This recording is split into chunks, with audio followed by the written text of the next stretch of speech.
আসসালামু আলাইকুম সুপ্রিয় দর্শক। লাস্টের যে গেমটা আমরা দেখলাম আর্জেন্টিনা মিশর, এই খেলাটা নিয়ে আসলে অনেক কথা হচ্ছে। ইভেন এটা নিয়ে ব্যাপক পরিমাণে একটা আলোড়ন তৈরি হয়েছে। বিতর্কের শেষ নেই। প্রথমে বিতর্ক রয়েছে রেফারি এবং ফিফার ফেয়ার প্লে নিয়ে যে সন্দেহটা সেইটা, এবং ফিফা অলওয়েজ আর্জেন্টিনাকে এগিয়ে রাখছে, একই সঙ্গে সাপোর্ট দিচ্ছে। আমরা বেশ কিছু ইনসিডেন্ট দেখেছি, যে ইনসিডেন্টগুলো আমাদেরকে বলে দেয় যে এই বিশ্বকাপে আর্জেন্টিনা ফাইনাল খেলবে এবং সেখানে প্রতিপক্ষ হতে পারে স্পেন অথবা ফ্রান্স। তো যে জিনিসটা এখানে আমরা দেখলাম, দিবা লোকে চোখের পলকে আমরা একটা ম্যাচ চুরি হতে দেখেছি, যেটা মিশরের থেকে কেড়ে নেওয়া হয়েছে এবং জয়টা দেওয়া হয়েছে আর্জেন্টিনাকে। এইখানে একটা জিনিস আমাদের বোঝা উচিত, এই ম্যাচটা যতটা না দুটা টিমের মধ্যে ছিল, তার থেকে বেশি ছিল কর্পোরেট ওয়ার্ল্ডের জন্য। গতকালকে একটা আর্টিকেল পড়লাম কার্ল মার্কসের দাসপ্রথার যে বিভেদটা, যে কনফ্লিকশনটা, ঠিক সেইটা যেমন রোমান সাম্রাজ্যের সময় আমরা দেখেছি। রোমান সাম্রাজ্যের সম্রাটরা যখন জনগণের অধিকার, জনগণের নিরাপত্তা, স্বাস্থ্য ব্যবস্থা, আবাসন, অন্যান্য সুযোগ সুবিধা দিতে পারতো না, তখন জনগণকে ভুলিয়ে রাখার জন্য প্রমোত্তরি তৈরি করে খেলার ব্যবস্থা করা হয়, এবং সেইটা থেকেই চলে আসছিল অলিম্পিক বিখ্যাত যে স্পোর্টসটা, যেটা ওই সময়ও চিন্তা ছিল, এবং এই মানুষদেরকে এই আমোদ প্রমোদ আহার দিয়ে ভুলিয়ে রাখা হতো, যেন তারা তাদের অধিকার থেকে বঞ্চিত করা হয়, তারা শাসকের বিরুদ্ধে যেন না দাঁড়ায়, এবং এটা ইনশিওর করা হতো যেন কোনো জনগণ সম্রাট বা শাসকের বিরুদ্ধে আঙুল তুলতে না পারে। ঠিক সেম জিনিসটা ঘটা হচ্ছে আমেরিকাতে। খেয়াল করুন, মেসি 23-এ কিন্তু আমেরিকায় ঢোকে, মেজর সকার লিগ, যেটা আমেরিকাতে ফুটবলের জনপ্রিয়তা খুব একটা বেশি ছিল না, 62.3 মিলিয়ন। সেখানে সবচেয়ে বেশি জনপ্রিয় হলো বেসবল, আমরা জানি তাদের জাতীয় একটি স্পোর্টস।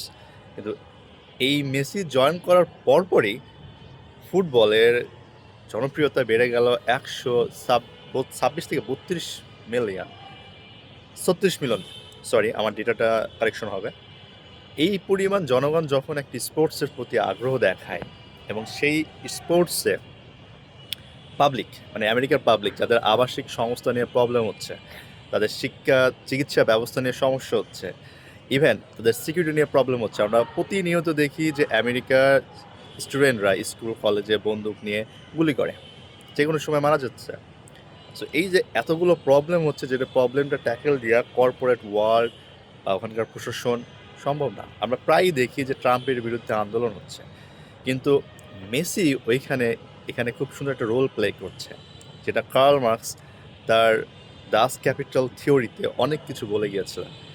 আমি এখানে কার্ল মার্কসকে পৌত্য করছি না, তাকে বিশেষায়িত করছি না, কিন্তু ইনসিডেন্টটা একটু জাস্ট তুলে ধরার চেষ্টা করছি, যে আমাদের এই বর্তমান বিশ্ব অর্গানাইজেশন এবং অথরিটি, বিশেষ করে কর্পোরেট ওয়ার্ল্ড, প্রশাসন, সবাই নিয়ন্ত্রণ করতে চায়।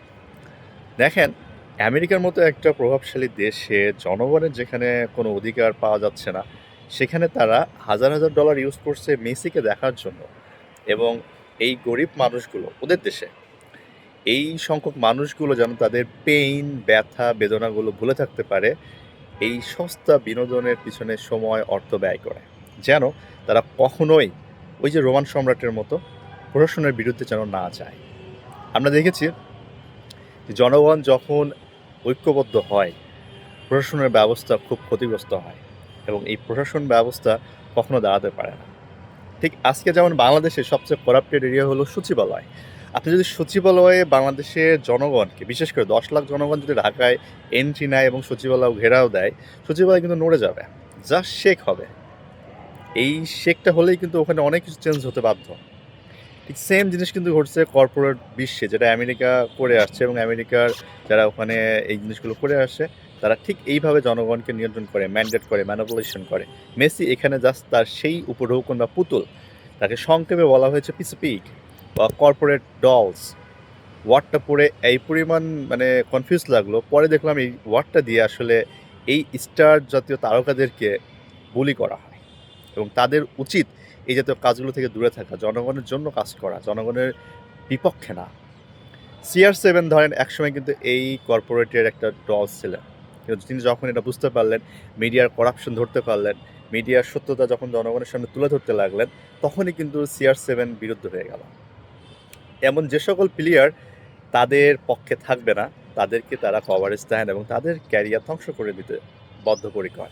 যেমনটা CR7 এর ক্ষেত্রে আমরা দেখলাম এই বিশ্বকাপে যখন সে গোল দিতে পারে নাই।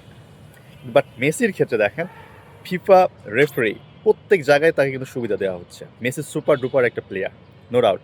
কিন্তু অবৈধ সুবিধা নিয়ে যখন আপনি একটা ম্যাচ জিতবেন এবং একটি দেশের হক থেকে বঞ্চিত করবেন, এটা আসলে অভিশাপ লেগে যায়। এবং এটা আসলে ফিক্স ছিল, ম্যাচটা স্ক্রিপ্ট ছিল, তো মাঝখান দিয়ে ফুটবল ভক্ত জনগণের মধ্যে যে বিরোধ, যে জিজ্ঞাসা রেশারেশি তৈরি হচ্ছে, এটা আসলেও কাম্য নয়।